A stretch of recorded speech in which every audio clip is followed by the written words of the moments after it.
wherever you're watching from. Sorry, time for me to get my fingers dirty.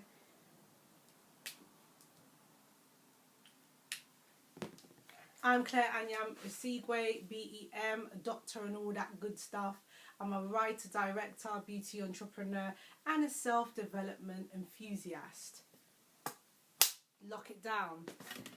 Today's discussion is about 3 things that I wish I could have done differently as a filmmaker on No Shade. So obviously I've spoken to you all about different things like, you know, what gave me confidence on set, how I chose the right camera. I've given you some of like a lot of juice. So today I wanted to sort of talk about 3 things I wish I could have done differently. Number 1 is that I wish I had a makeup artist for all days on set, and that was my bad. And I actually take that on quite seriously, because I remember in the first Q&A that we did for No Shade, someone said, oh, you know, someone in the audience said Jade's appearance was slightly inconsistent. Some shots she looked beautiful, some shots it looked like her hair or her makeup was kind of not done so well, to almost degrade her more and to ridicule her. And that absolutely wasn't my intention. And I think Adele Oni as an actress is just like super duper powerful. She's got a major future ahead of her if her agents can, you know, do right by her and find her the right roles. But she is a supremely talented actress, and it was not my intention to do that. What it was is that we had Amy, our makeup artist, for like 2 days, and then she was unavailable and I couldn't find anyone to replace her. And then I said to myself, well, I'm a makeup artist, I'll do it.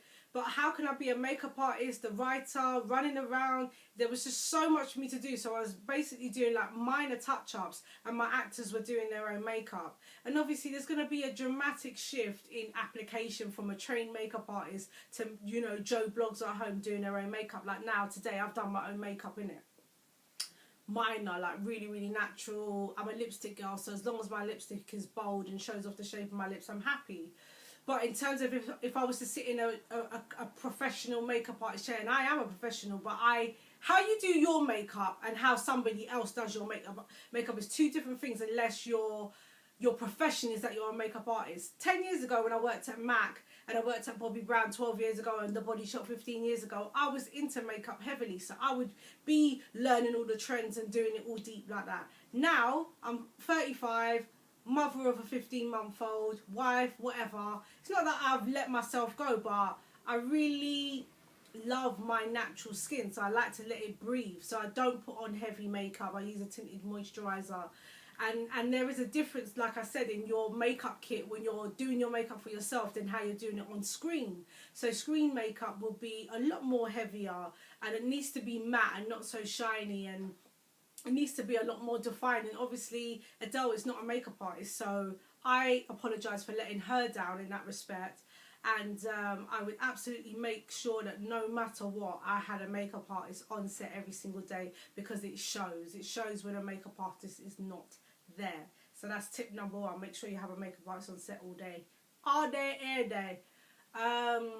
So number 2, I would make sure that that in the last scene with Rory, that Jade had her natural hair. I've had feedback from all over the world, and it was just because we didn't shoot the film in sequence. That's how it ties together. Because we didn't shoot the film in sequence, and again, I didn't have a designated hairstylist on set, so I'm watching everyone and, you know, not checking with people's hairlines are leveling up and the wigs are all, you know, that's my bad, yeah. We had a very tight cash budget to work with. I just couldn't afford it. So but one thing, yeah, when she goes out to meet Rory and Danny's following her and he's tried to come and get her back, I wish I would have ended the film with Rory approving of Jade with her natural hair, because I think that would have just said to a few of my viewers who have DM'd or left an Amazon review, you know, and I said, but why couldn't she just finish the film with her natural hair?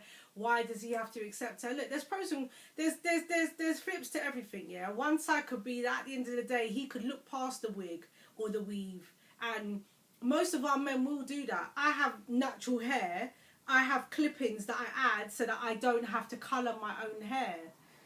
My husband knows that. He sees me with wig, without wig, with my own hair, with hair extensions, with braids. We're black women, we're versatile, so we play with our hair all the time.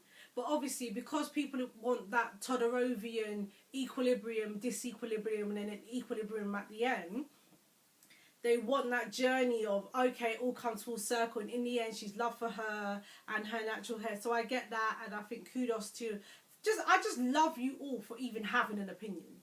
Like, certain people make art and no one cares. You get what I'm saying? So I'm just grateful that my art, after 2 years of putting it out, still is making a valued contribution to a cultural, historical discussion that is way beyond me, that is bigger than me, that has been going on for over 500 years in terms of transatlantic slavery begun that long ago, and the colorism is a relic of that, and people are referencing my film about the way that we move as a culture. I am like, I'm so alive because of you. So thank you for even having that opinion.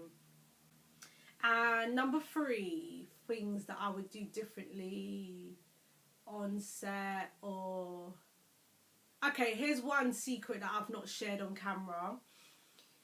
We got an online streaming deal with Film Do. We emailed everyone, Ava DuVernay's company, Array. We emailed Netflix, and we were like loads of different distribution avenues and distributors, and we got 108 no's. And then we got Film Do, and they said that they would show the film and they would stream it. And the deal weren't great. I'm going to be totally honest. It was a rev share. It weren't even nothing to write home about. But we took it because we were feeling deflated, and we were like, okay, cool. Literally, maybe like 2 weeks after we got on the platform, Array literally got back to us, Ava's company, and we're like, we like this film. We think it's a title that needs to be shown and deserves the audience to see it, the world to see it. But it looks like you've already got your own distribution deal with another streaming platform, and they obviously have Netflix, so we cannot distribute this film. And I was like, so sometimes be patient. There was no need for me to rush. And I do actually remember, and I have to give my hat off to her as well, my US distributor, Diara from Art Mountain, was like, why are you rushing to get...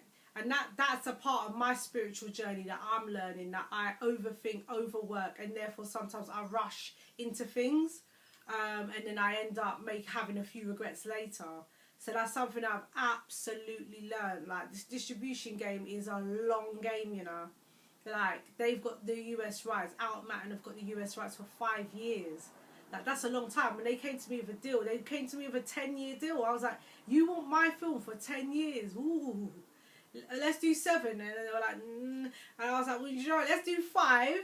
Negotiate the rate that I wanted, because they give you a minimum guarantee. And then... yeah, but you know, within a year they've already made their money back from the minimum guarantee, so I'm happy because now those Amazon checks are going to come straight to me, and I cannot wait to enjoy that Amazon money. So yeah, you know, it's just like, be patient. I wish I would have been patient. I wish I would have had Jade finishing the film with natural hair, and I wish I would have had a makeup artist on set every single day to make sure that we all look crisp no matter what. So if you enjoyed this content today, please like and subscribe below. Share it with a friend who's a filmmaker, who's just interested in hearing my journey. I'm on Instagram and Twitter. I love you. I'm grateful to you. Thank you so much for watching, and I'll see you next time. Ciao.